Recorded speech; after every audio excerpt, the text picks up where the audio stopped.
Baik, terima kasih Dilaila. Salam sejahtera dan salam hormat.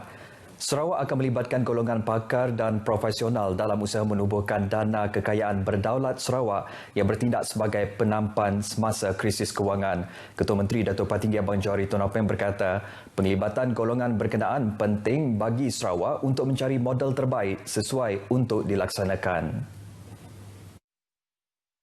We agree to set up this sovereign fund, but we have to study thoroughly.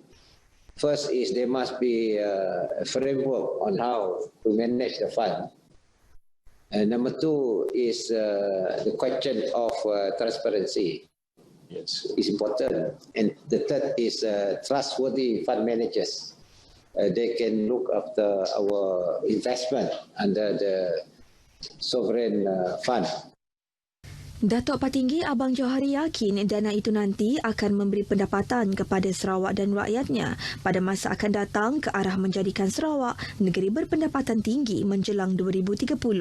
Beliau juga memberitahu dana tersebut adalah berbeza dengan Khazanah Nasional Berhad dan Temasek Holdings milik Kerajaan Malaysia. Datuk Patinggi Abang Johari menyatakan demikian di platform webinar Anjuran Persekutuan Perniagaan Sarawak SBF di Kuching. Dalam perkembangan lain, Datuk Patinggi Abang Johari memberitahu Kuching memerlukan lapangan terbang yang lebih besar bagi menampung peningkatan jumlah penerbangan dan penumpang.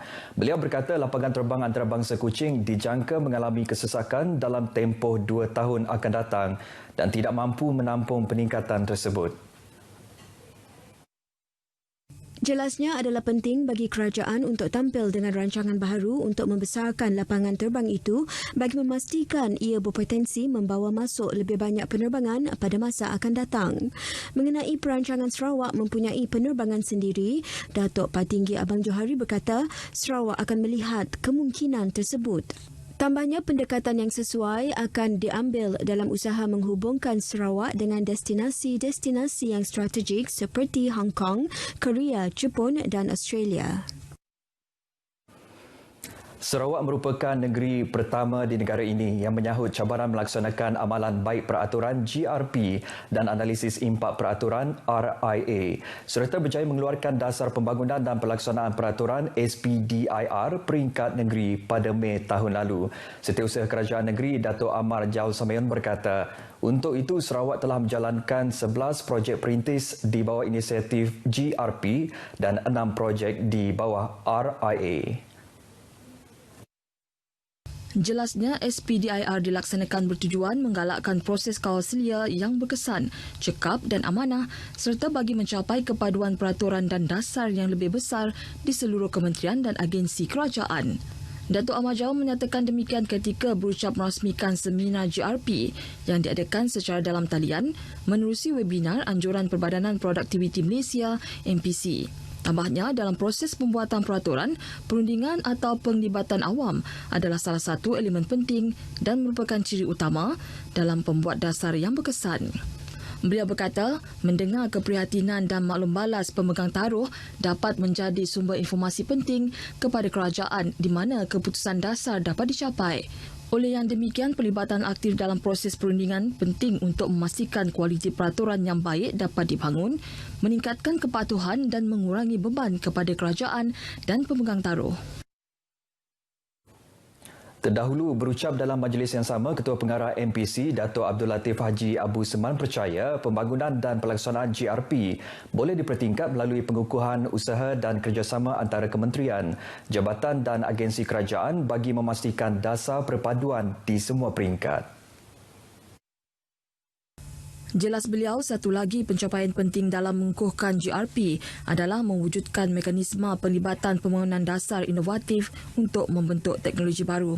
Peningkatan rundingan awal dan pelibatan rakyat dari seluruh kitaran kawaselia untuk jangkauan yang lebih luas kepada pemegang taruh dan pihak yang terlibat akan meningkatkan ketelusan, inklusif dan amanah dalam proses membuat peraturan kerajaan.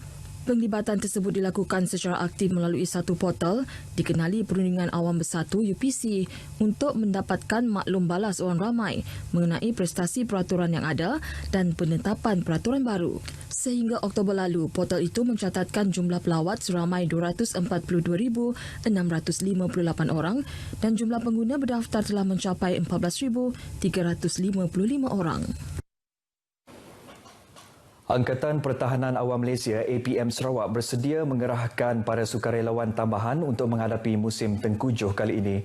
Menurut pengarah APM Sarawak, Penolong Pesuruhjaya Pertahanan Awam Mota Samad, tambahan sukarelawan itu diperlukan sekiranya ia melibatkan pemindahan penduduk terjejas banjir termasuk pertambahan Pusat Penempatan Sementara PPS. APM telah pun diarahkan oleh pihak pejabat untuk memastikan proses-proses penggunaan ataupun pemindahan mangsa ini dipenuhi mengikut SOP yang ditentukan. Kita tidak melakukan SOP semasa di pusat pemindahan semata-mata.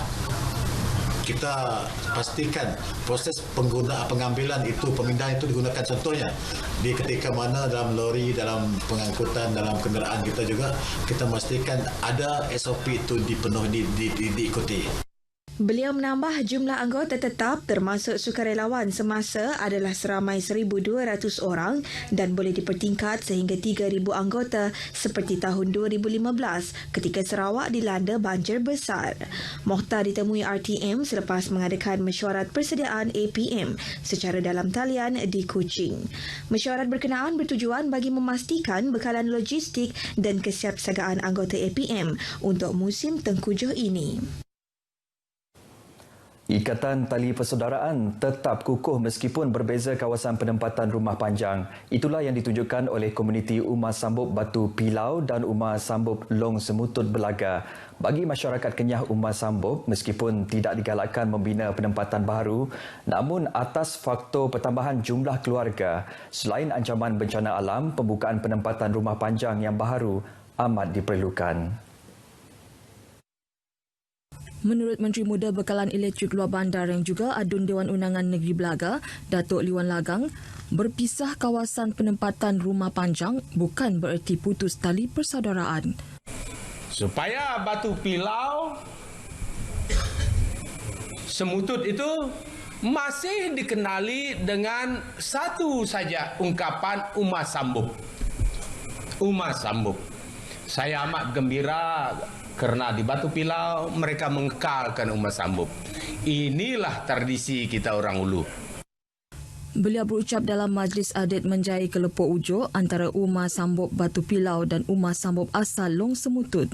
Majlis Adat Masyarakat Kenyah itu bertujuan menjernihkan suasana dan memberi penghormatan perpisahan kepada Umar Sambub Long Semutut dari penduduk di penempatan baru Umar Sambub Batu Pilau.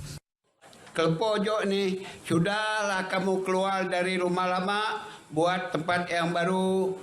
Macam bersahabat tanganlah kita. Macam itu dia. Paksa pindah. Sebab itu kita tidak mau pindah jauh. Kita pindah ke sana saja. Dekat dengan Long Semutut. Dan ada lagi satu kumpulan nanti pindah ke belakang ini saja. Ya, kita tidak mau berjauh sebab kita masih satu keluarga. Umar Sambub merupakan kawasan penempatan masyarakat Kenyah di hulu Sungai Belaga yang berdekatan dengan kawasan penempatan semula Bakun, BRA Sungai Asap. Baik saudara, sekian berita dari Sarawak. Kita kembali bersama Dilaila di Angkasa Puri. Silakan Dilaila.